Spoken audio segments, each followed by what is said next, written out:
Joe, I need to talk to you about something. You know how you've been staying home from school?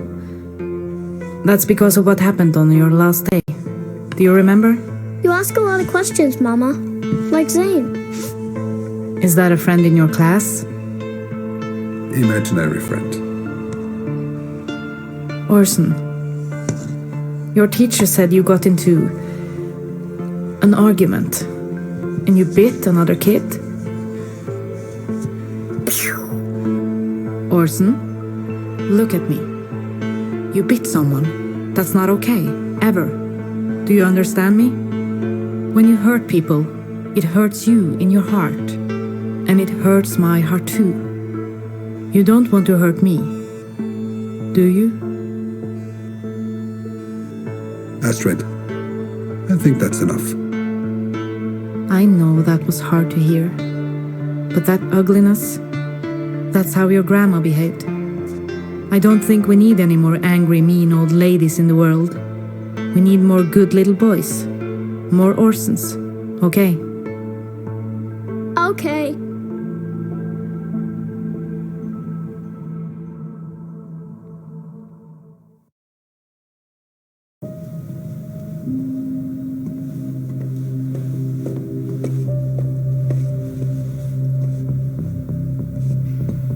I can make us some tea. The water's still hot. No, Papa. You did a hard thing up there, talking things out with Orson. But I think he'll be a better person for it. I don't want to hear your review of my parenting skills. All right. Then what do you want to talk about? The syringe. The one I found in Mama's room. There's nothing more to say. I ran a test on it, Papa. It was filled with morphine. Is that what you were giving, Mama? Is that what killed her? Why do you bring this up again? Why can't you let it go? I already told you her death wasn't my fault. I did everything for your mother. Because you were scared of her. Father, you don't know anything. You don't know what it was like, what she could do, what... Are you fucking serious? I know exactly what it was like. Every day in this house was torture. And you, Papa, you didn't do a goddamn thing about it. God,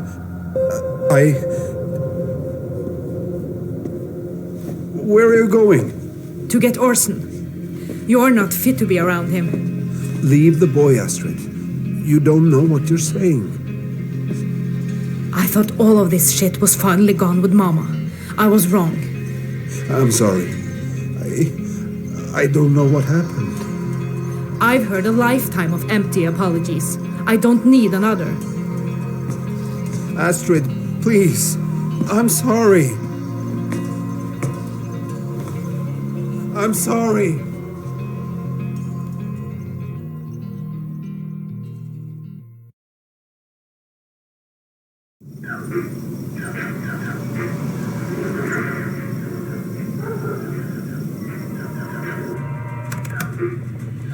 Please. Make it stop.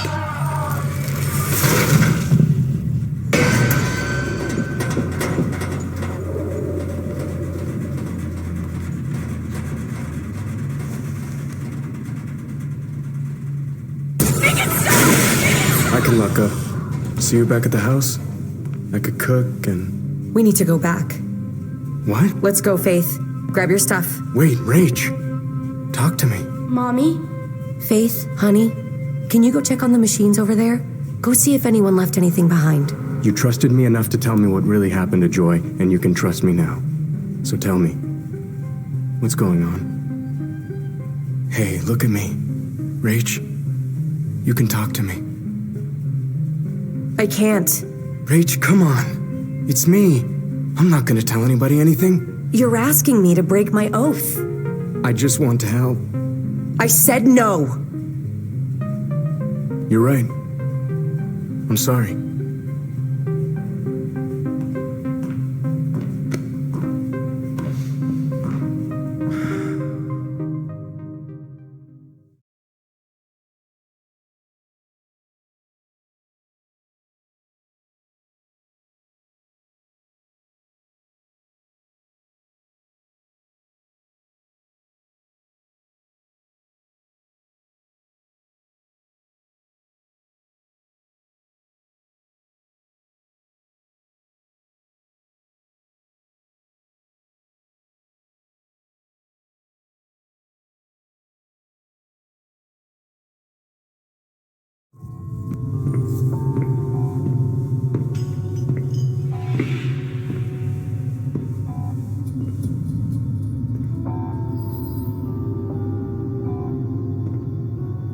miss this place.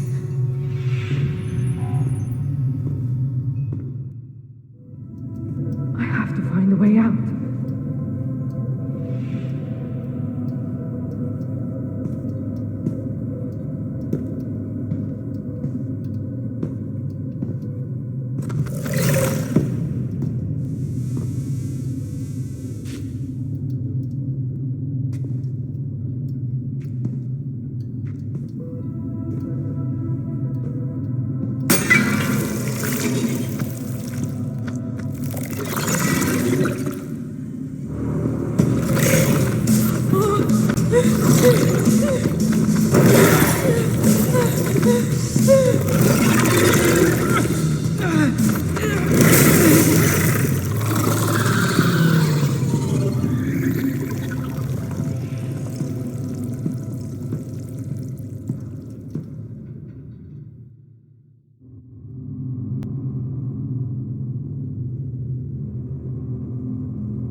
What is this place?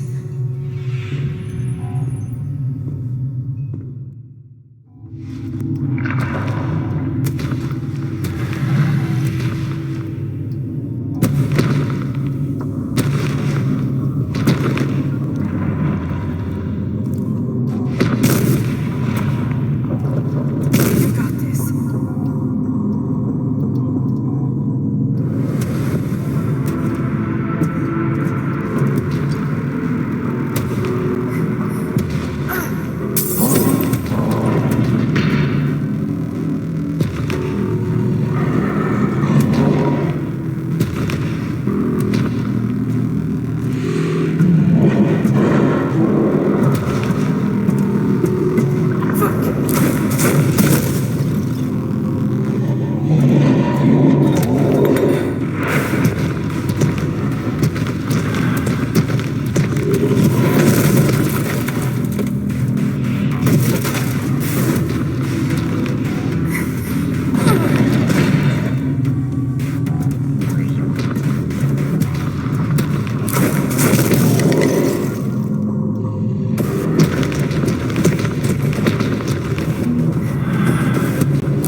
What is that?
Hello, welcome to the Silent Hill Ascension post-show. I'm Noah, and I'm so glad to introduce Stefan Bugay, who is here with us. He's the Chief Creative Officer of Genvid. Stefan, how do you do? I'm doing great. Thanks for having me, Noah. Great. So we're so glad to have you here. I have some questions for you. So first of all, what excites you the most about what you've worked on so far on Ascension? I mean, I'm excited the most about rolling out a new entertainment format that's never been done before. The idea of the socially interactive streaming service and taking ideas that I'd worked on previously at places like Telltale with narrative decision making and bringing it to a format where the entire audience makes the decisions collectively and then creates canon, and then that gets cut into a TV show, and you, the audience, are shaping the canon of this story that is part of this great, awesome Silent Hill franchise. Like, being able to sort of bring together my interests in interactive narrative, social engagement, and great storytelling with an awesome franchise like Silent Hill. Dude, it's so great to be working on a franchise like Silent Hill. It really is like a perfect combination of like working on the series and working with Konami.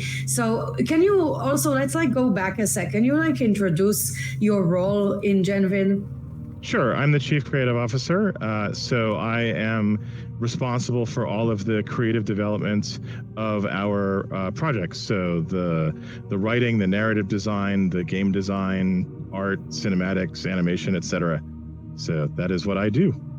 Yeah. So you are kind of the puppeteer, and we are, you know, you're one of the chief puppeteers here.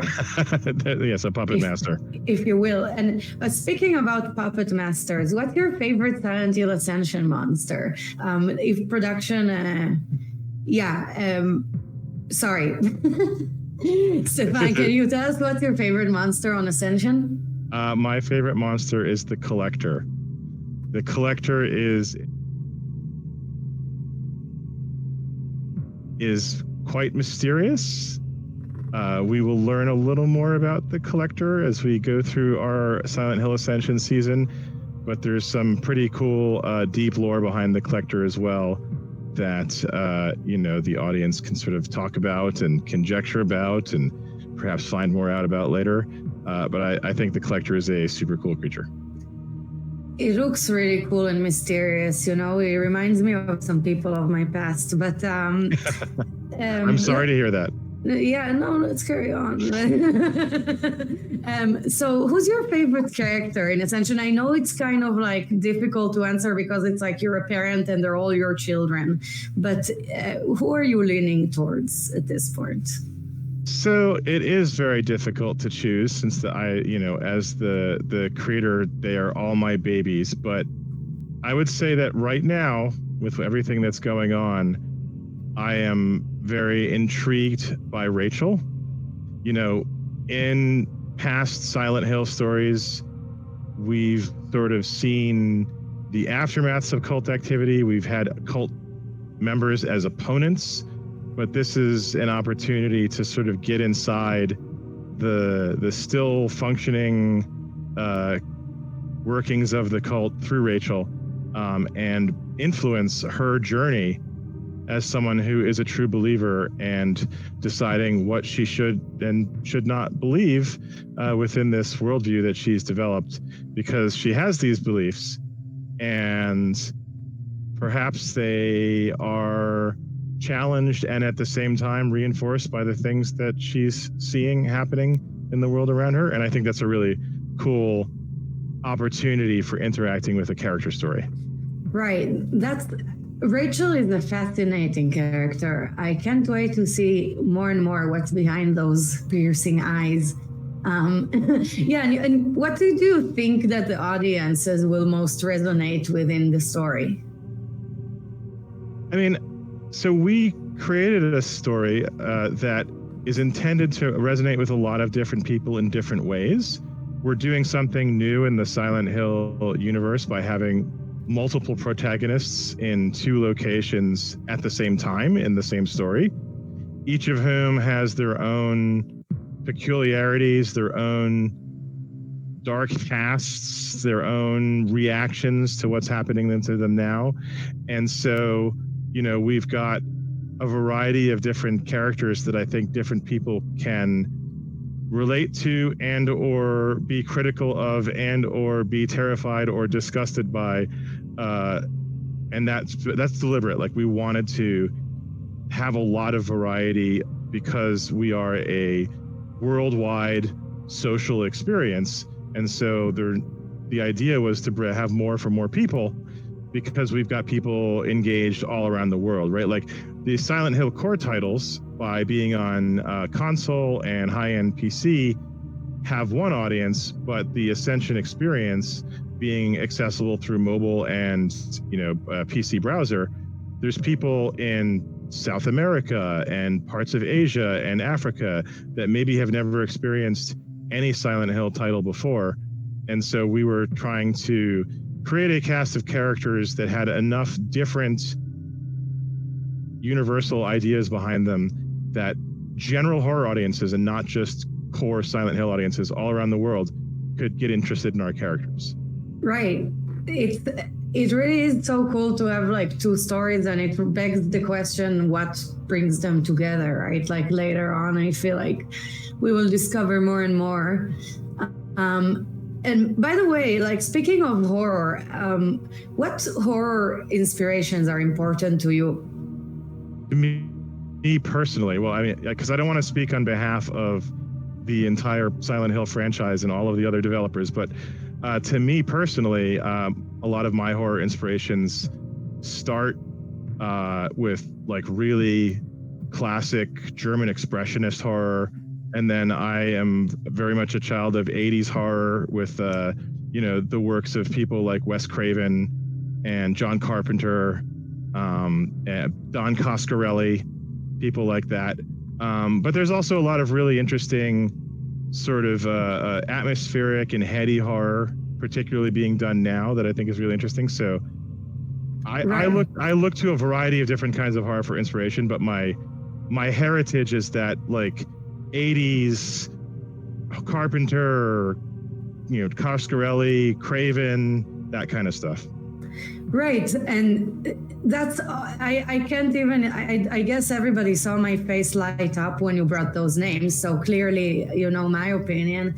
But speaking of horror inspiration, because the soundtrack of Silent Hill Ascension is really beautifully done by Kevin from very known for Skinny Puppy, and it was your call, Stefan, to bring him on, right?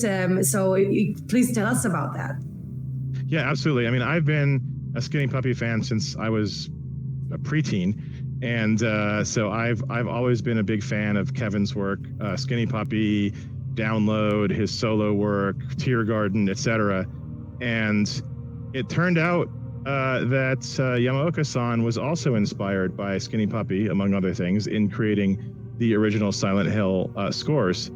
And so it seemed like a great opportunity to work with someone I'd always dreamed about working with, that was relevant to the franchise, but at the same time was going to do something that was new and different and unique to the Ascension experience, which is what Konami wanted.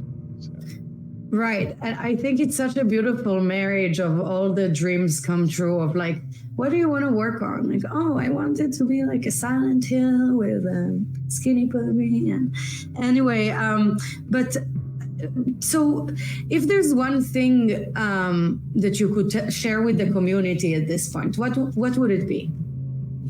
If there was one thing I could share with the community at this point, it would be my excitement for them to continue to go down the rabbit hole with these characters and with some other characters that may or may not appear later in the story, because the team put a lot of hard work into crafting a pretty interesting, deep thematic Silent Hill story that both draws on all of the pillars of the best past Silent Hill experiences that we, worked closely with Konami to identify, but also expands the lore of the franchise in interesting ways. We also worked with Konami on that.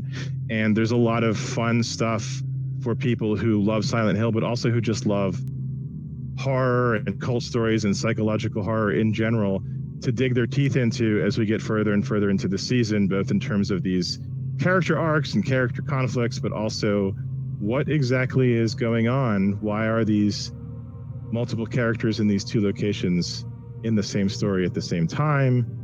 Who exactly is the collector?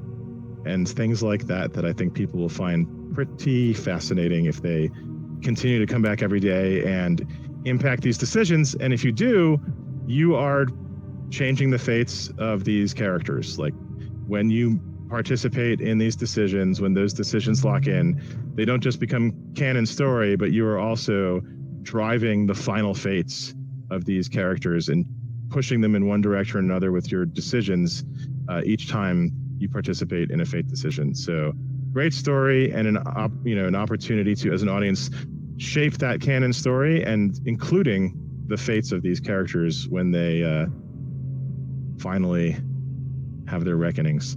Right. And this is like, as opposed to your favorite horror film, perhaps, you really have control on what's going to happen to the characters. And if you shout at the screen in the movie theater, it doesn't do anything. But if you participate in a Silent Hill Ascension decision, it does something. Right. And I noticed that the audience has been, by the way, it's so great to see people voting. Oops, sorry, I dropped my phone. But it's so great to see people voting something other than redemption a little bit. Now we're seeing domination, people wanting Toby to attack the foundation. So I like to see also, because I personally have been curious about the other options. Where is it going to take us? Well, yeah, I mean, and the other thing is the tension between the fate you might like to see that character receive, and in the moment, the action you think is the right one to take. So, perhaps you want Toby to attack now, but there may be consequences for that later. Right. Like everything in life, impulsivity you might regret later. But this is all just, thank God it's not real life. You can enjoy playing with our characters. And so from the different cast members, tell us how similar or different they are. I mean, the cast members have a singular similarity, which is that they have all found themselves suddenly in a situation that involves murder, dark secrets, and monsters. So that's definitely a similarity that they share. But each of them has a unique personality. Each of them has a unique thematic and perspective on what is happening around them. They have each have their own role in the dark past that has caused them to ultimately wind up in this situation, including the deaths at the beginning of the season. And so, yeah, I mean, they are not a bunch of cookie cutter clones of each other. Each one is a unique personality that's going to give you a different perspective into what exactly is going on in Silent Hill Ascension, and also a different feeling about love them, hate them, want to see them redeemed, suffering, or damned, and so on. So. Yeah. Right. So speaking of about decisions, if production could show us the decision that's open today, because this is another thing everybody has in common. They are pawns in your hands. You can choose what happens to them. So the decision we have today is, how will Carl react to Astrid keeping Orson from him? So will he call her bluff, or demand an apology, or beg for forgiveness? She's basically taking away his grandson after he just lost his wife. Is it his fault that he's been biting kids? I don't know. So I would love to hear from Stefan. What do you think about this one? So what do I think about this one at a personal level? I personally would be, as Astrid, a bit indignant. I mean, as Carl, sorry, be a bit indignant with Astrid for doing this. So I might demand an apology, but that's not a right answer just because I was involved in creating this. That's just a personal feeling. And it's also interesting to note that this decision is not a fate-driving decision, but that does not mean that there are not consequences for it later in the story. Every single thing, there is a consequence, you know?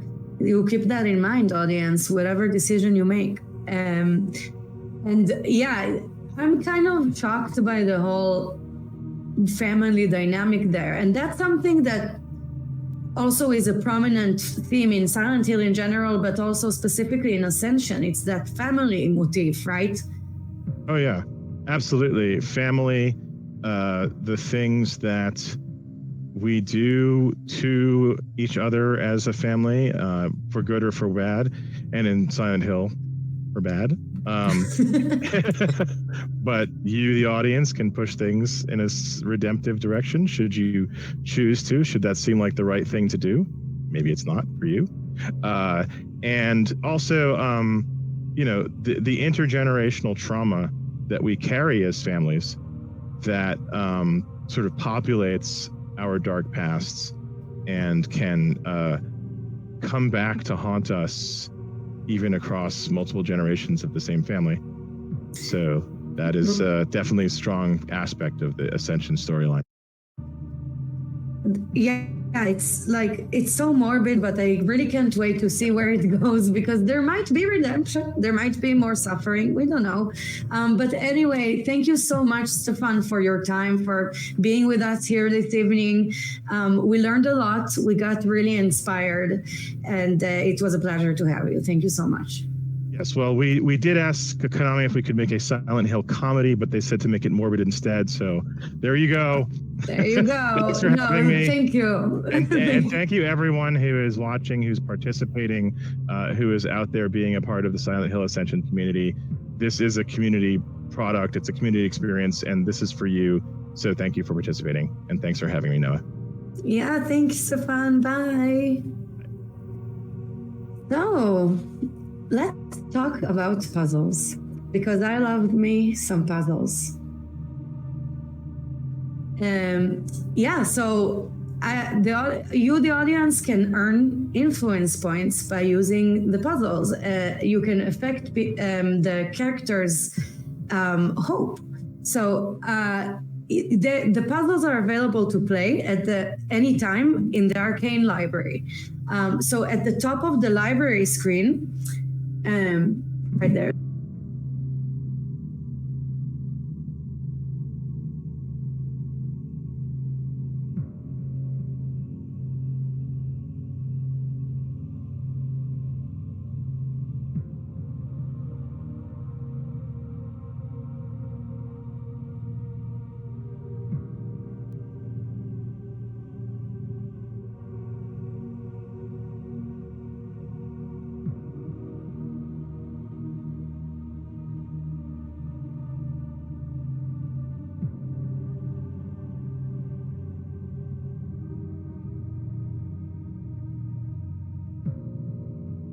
Together. So production, could you please show us the puzzles? Because I want to walk the audience through the puzzles that we have. So we have 2 mindfulness puzzles that are available for free. You can always play them for free. We have the Arcane Library puzzles. There is one that's available for free, and they are changing every day. So, oh my God. So you're back. I'm so happy to see you. Welcome back. Hi, it's a pleasure to be back. No, it's good stuff. Like, I'm glad to see that, you know, we've changed the mindfulness puzzles are now available for free for everyone, so they can affect characters' hopes. You know, it's part of the reactions to the community feedback. So I'm glad to see that, like, in action. So from now, your 2 mindfulness puzzles are free. So you can at home always affect the story, even when we are not showing. At any time. So let's take a moment though to discuss it. Sure, of course. So our lovely production crew is going to throw that up on screen, our story so far. We're going to start with Pennsylvania. So in our story so far in Pennsylvania, the big moment, Joy died during a foundation initiation ritual conducted by Rachel. As a result, Rachel is being questioned by the elders about Joy's death. As you know, questioning should probably happen here. That said, Toby, Joy's brother, finds out that she died, and unfortunately gets a revisit of Joy, seeing the dead sister in the woods, and asking, and the dead sister going, burn it all down. Pretty strong moment right there. All that said as well, Rachel sees monsters in her home, so she escapes with Eric and their daughter to the Foundation for refuge. That's quite a lot of action actually in Pennsylvania for sure here. That's a really strong start, right, Noah? It is a very strong start, and let me tell you, I had days where I felt Toby-esque. Okay, but thank God I didn't see visions of, this is horrible what he's going through. What did he do wrong? He's not in the Foundation. He's just minding his own business, and all this stuff keeps falling on his head, all these catastrophes. No, of course. And you have to, and then when you re-see your sister, she's been dead. You see a delusion of her, being dead, and you have to contend with her telling you to burn it down. And the funny fact is, I actually checked that decision. There's still a while to go, but the audience, for once, it's a lot of you have picked the redemption path, and totally fair on you. At the end of the day, it's you, the audience, at home deciding. But on this decision, it seems the audience is really split between that redemption path or just getting Toby to burn it down. Right. This one is an intense one. It's very fun to see, it's so fun because we just rolled out, and it's so great to see different types of, because I'm so curious to see, really, I kind of want to see each and every path. But unfortunately, there can only be one. Or fortunately, I don't know, because I could stay in Silent Hill forever, but I need to go feed my dog sometime. But Eduardo, also, we had a lot going on in Norway as well, right? We had a bunch of, there's a lot of family drama, both in Pennsylvania and in Norway. So can you please tell us more about the drama in Norway? Of course, it'd be my great pleasure. So our lovely production team is also going to throw that on screen for you. Norway, week 1 so far. So in Norway, while things have also picked up, it's not quite as fast as Pennsylvania. We're taking a bit more time. There's a little bit more intrigue. We're not quite sure what's going on with the characters. But fundamentally, Astrid discovers her mother, Ingrid, died under the care of Carl, her father. So at the same time, she finds a suspicious syringe in the room where Ingrid died. A bit later on, she discovers herself that's morphine, something not prescribed. Now we have the detectives questioning Carl about the death of Ingrid. That's a few detectives. That was Hagen, as well as some of our audience members who were actually present in the scene, if you want to check that again in our catch-up videos a bit later. Now, we talked in that interview with Stefan. I was in the back. I was hearing a lot about kind of that family drama, the tension, generational trauma. So the thing here, Astrid learned that Orson bit another child at daycare and he gets suspended from school. So I believe the audience chose for our scene today to essentially go and lecture him. And you saw the result of that video just now. If you haven't and you're just jumping in, you can always, again, catch up. All that said, it's a lot of tension for this family, but essentially, long story short, the grandmother died, but in mysterious circumstances, they're trying to figure out things here. Right. So basically, poor Astrid, she had a fight with her mom, and she goes back, she takes a breather. She's like, I want to solve this. She comes back. She's dead. Her mom's dead, okay? And Carl was seeing all kinds of weird stuff when it happened. When he came back to see Ingrid was dead, he was trapped in some otherworldly things, which were harrowing. So it's kind of hard to know, are these people facing their traumas because these monsters are inducing them, or are the traumas inducing the monsters? That's a good way to put it. And, we saw actually, you're correct. A lot of, in our endurance scenes, Carl was very present. And actually, as an update, actually, to the community, I checked with the rest of the development team to be 100% sure. It turned out that yesterday you succeeded, actually. The community succeeded. So what we did to make sure that was followed is Carl's Hope actually went up to make sure it followed what you at home managed to do. Because you were successful, we wanted to make sure that was reflected. So Carl's Hope actually went up. Although Carl's situation not so good in general. No, life is difficult there in Norway, especially for a goat farmer whose wife just died in suspicious circumstances. But also, like Orson biting the kid. Eduardo, do you think, how bad was that bite? Oh, let's get back to that later. But because it's important to know what's going to happen with Orson biting the kid, for instance. So let's talk about our fate and hope system. Eduardo, can you talk about that? Sure, of course. So one of the things you'll have noticed when Orson biting the kid is a lot of the decisions were not fate. They were essentially, well, how does the parent deal with the child here? But a lot of the decisions we have in Silent Hill decision are fate decisions. So this is where the decisions, the endurance scenes, those mindfulness puzzles that now you have all access to, determine whether the characters redeem, suffer, or damn. And that's really going to be how the season builds up. It's decided across the length of it. And remember that even if you are going down that redemption path, the character's hope does have to be high enough for them to survive some of those crucial story moments. And one of the things we're actually going to do here is we're going to go throwback to the very first decision we've asked you, even before the show kind of went live.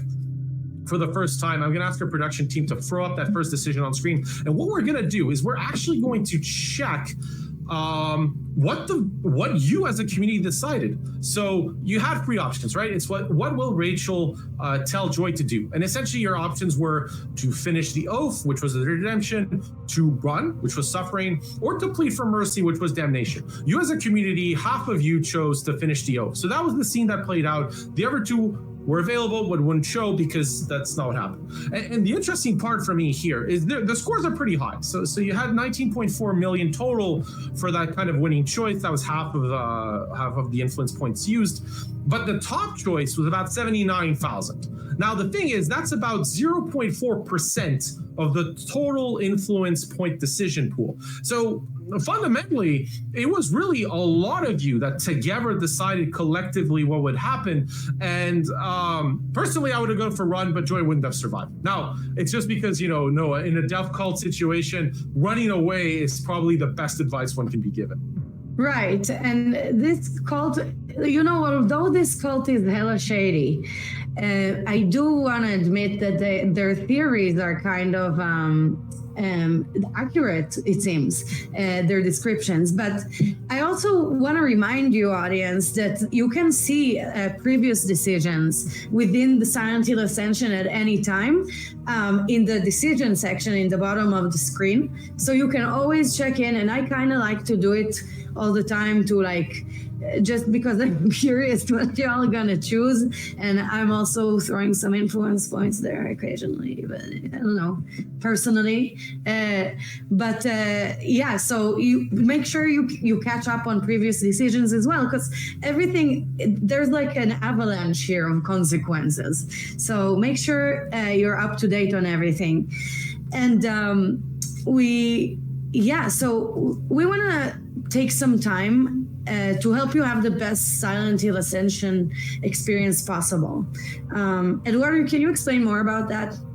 Sure, of course. So as we're in our first week with Silent Hill Ascensions, there were a couple, some things that happened that weren't quite what we were hoping for. So I'm going to talk about some of these now, and I'm going to let you know as well where you can find out more information about that. So if you watched yesterday, one of the scenes that now is on catch up is Someone to Watch Over Me. That actually aired. That was actually not the correct video that aired live, but the video in catch up is correct. And that's because, little dev secret, we actually want to make sure we're ready for whatever the audience decides, especially if it's a nail biter, because your decision gets chosen really, really late. Like to the second within that video. So what happens is everything's ready to go, and as soon as we know what we want to, what you've decided, that gets shown. So yesterday a little bit of a kerfuffle there, but if you go into the catch-up section, you will get that. Again, I'll remind you that yesterday the community succeeded. Great job to all of you on that endurance scene, but that wasn't quite what was reflected. So we want to tell you all, great job at home. We've made sure that Carl's Hope reflects your hard work and your great results. Don't worry about it. We're here to make sure that your Silent Hill Ascension experience is as good as possible. That said, we are updating the app constantly. So make sure you download from time to time, make sure you download the latest one. It gets you the best stability. And as we go through this first week and following weeks, we'll make sure to deliver that best experience to you. Now, that said, you might face issues. Let's be honest here. So we want to hear from you. You can always contact us by going into settings. So that's a little cog on the top right corner of the app. It should be very near my hands here. In there's the account tab, and then you can select contact in that little line with support, and then you can get directly to us. The development team will address the problem you have. We'll make sure the thing is improved, whatever that issue might be that you face. Now, all that said, if you on our social channels, I'm not going to talk a particular one, but if you have an account on a social media platform, you can probably find us. The truth is, we will update you on some of those more detailed issues as well from time to time. So thank you again for being with us that first week. Super awesome. I'm going to throw it back to Noah so she can explain where you can find us, not just the show, but Noah, myself, and some bonus guests as well that you haven't seen yet. Yeah. So, okay. So we have our next show is going to be on Monday. We have our pre-shows on Mondays, Wednesdays, and Fridays at 5:40 Pacific. So make sure you catch those. The pre-shows are super fun pre-shows. Then we have the show every day, a new episode of Silent Hill Ascension at 6 p.m. Pacific every day. And then on Wednesdays, Wednesdays, and Fridays, we have our post shows after the main show. So stick around after the show because we might be interviewing your favorite person. You won't want to miss that. So, thank you so much, Eduardo. It was such a pleasure to see you again. I really missed you when I was here all alone. No, actually, Stefan was great to have too, honestly, but I don't know. You'll have to duel it out. But anyway, thank you, audience. We love you. Thank you so much for participating in this little experiment of Silent Hill Ascension. We can't wait to see you. Thank you. Bye-bye.